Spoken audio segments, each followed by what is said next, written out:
We now bring you some breaking news about the British Columbia minimum wage. Currently, British Columbia has the lowest minimum wage in the country at only $8 per hour, while the entry-level starting wage is only $6. But times may be changing as BC's Labour Minister has hinted at increasing the minimum wage.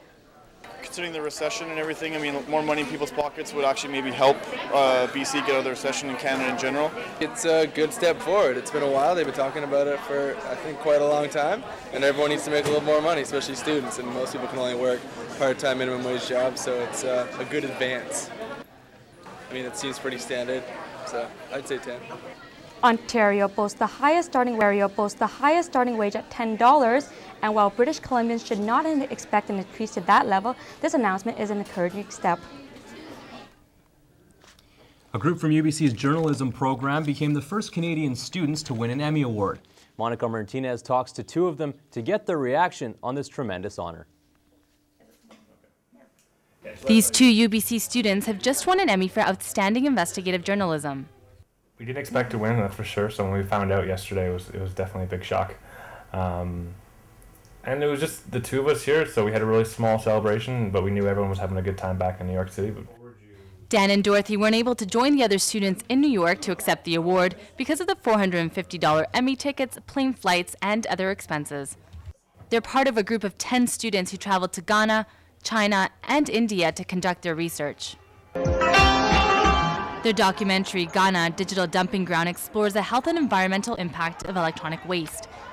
The project made headlines last year when the students purchased discarded hard drives that contained confidential information from the largest military contractor in the U.S. I think we finally knew that we had done something that people were really getting into was when we had heard back from Frontline some statistics about the program. And it was like the #1 watched program on the website. It was the #1 watched, I think one of the #1 watched programs on air. And the comments that were on the website of people who had no idea what was going on in Africa and in Asia, I think that's when it sort of sunk in that we had done something that people didn't know a whole lot about.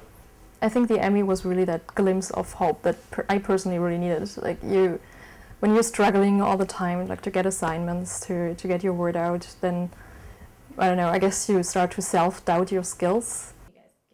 Only a year out of school, these two freelance journalists are hopeful their Emmy Award will open the way to more career opportunities. Monica Martinez in Vancouver for BCIT Magazine. Monica Martinez now joins us live in studio. Monica, you mentioned this is the first Emmy win for Canadian students. So who did they beat out for the award? That's right, Shahid. There certainly was some tough competition this year. They beat out a story from ABC's Nightline as well as two CBS productions, one from 60 Minutes and another one from 48 Hours. Now, it's also worth mentioning that the students also won an award for the Best Documentary of the Year from the Professional Societies of Journalists. Yes, they've certainly done well. They must have had some help, though. How are they funded? That's right. There's a Vancouver philanthropist. Her name is Alison Lawton, and she has an organization called the Mindset Social Innovation Foundation. Now, she gave $1 million to UBC last year to launch this international reporting class that the students were part of. So the students had a $100,000 budget to work with since the funds are distributed over a 10-year program. Back to you. Thanks, Monica. If you're ever in the White Rock area and want some great coffee served by the cup or by the pound and by an owner who roasts his own beans and operates a drive-thru from a giant ceramic teepee, reporter Ragnar Hagen has found the place for you.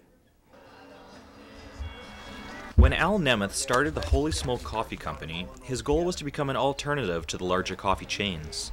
Nemeth chose to concentrate on just making a good, honest cup of coffee. The whole idea of keeping it simple and keeping it small is to keeping the quality up. Anything that gets too big, they try to find ways of making it cheaper, faster, and people buy into it. Whereas here, as I say, you get the real thing.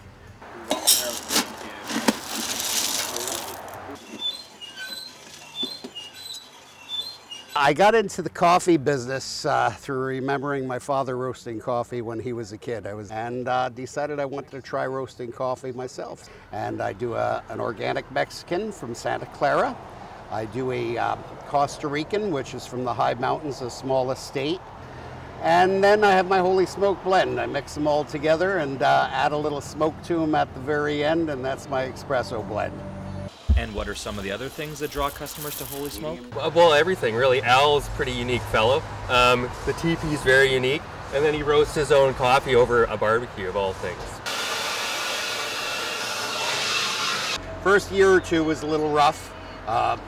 You know, I had a very good product, and after a year, people started stopping. After 2 years, more people started stopping. And instead of just the working men's trucks, I was getting the Lexuses and Land Rovers in here. And those are just some of the cars that pull up to the Holy Smoke Coffee's drive-through teepee.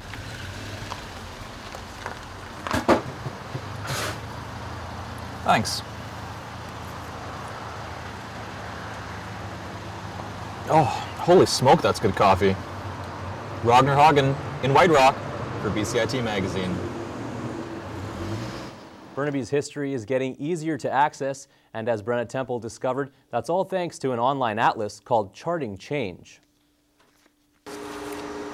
An online heritage project led by this City of Burnaby archivist means machines like this are being used less to store history. Charting Change is an online atlas project that allows people to learn about Burnaby's past online. One of the main incentives of the project was a way to bring the resources together, link them in an informative but accessible format that would allow people to interact with their community in a new way. For Archives Assistant Rebecca Pash, the best part of her job will stay the same, whether or not the archiving process includes the web. The main thing is to figure out exactly why the photograph was taken, when it was taken, and you know, its importance to Burnaby.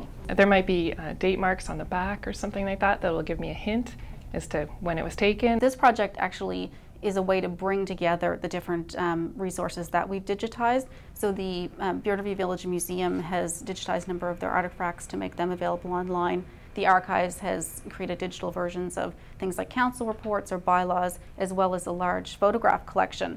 But they've all been independent collections that were searched independently, whereas with the Charting Change project, we've brought them all together so people can see them in one place, but also linked to the geography of their community. This project will not only eternalize Burnaby's history, but it will make it more accessible to the general public. It's a difference that means you'll no longer have to walk over to McGill Library to get the information you need, giving the City of Burnaby more accessibility to its history and an increased ability to learn. Brenna Temple in Burnaby for BCIT Magazine. Up next on BCIT Magazine, a snowboard shop in North Vancouver starts preparing for a busy winter season. Vancouver Canucks training camp is in full swing down at Rogers Arena. The medieval art of swordplay is still a popular sport at one local academy. Stay with us.